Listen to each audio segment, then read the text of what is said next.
Let's begin with the latest updates coming in on Operation Kaveri, which is the evacuation of stranded Indians in Sudan. The Indian Navy ship INS Sumedha is docked at Port Sudan for the evacuation of Indian nationals.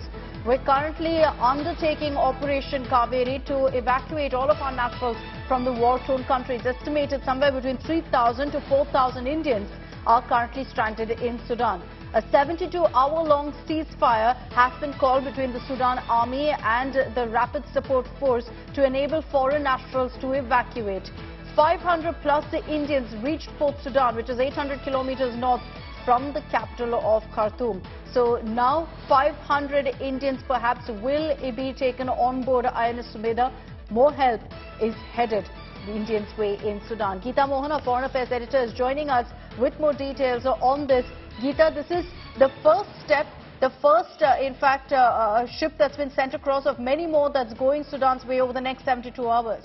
Well, that's right, Akshita. INS Sumedha has been waiting to take on Indian nationals who are on board the ship to safety. And the long queues that we see in our visuals are only a few of the Indians who could make it to the port of Sudan.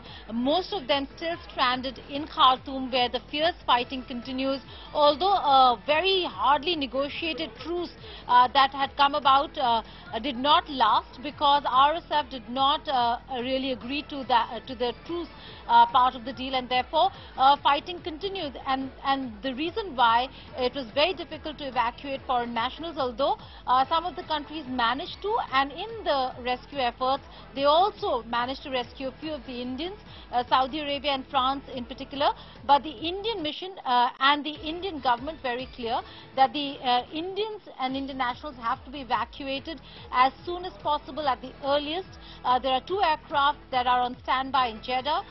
There is the INS Sumedha at the port of Sudan, and efforts being made with partners to ensure that Indian nationals make it to safety, either on planes that are of partner countries or via land, reach the port of Sudan, so that they can actually be taken to safety. As of now, about 500 of those Indian nationals have reached the port of Sudan, but the ship is going to wait to get a lot more Indians on board before they actually set sail. And can you give us more details also, Geeta, on the kind of resources that have been pressed into action here as part of Operation Kaveri, and also the challenges that really the government faces in ensuring the safe evacuation of somewhere close to 4,000 Indians, we're being told?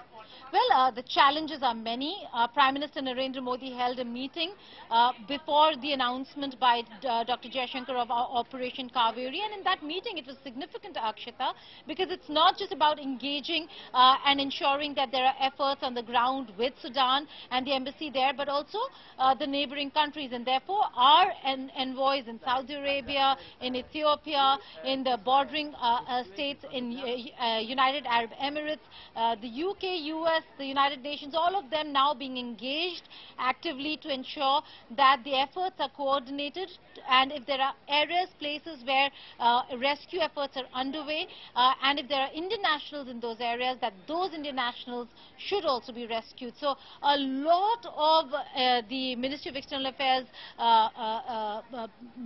people, manpower and planning is going into ensuring that Operation Kaveri is a success, as the past operations have been of the Ministry of External Affairs to rescue Indian nationals.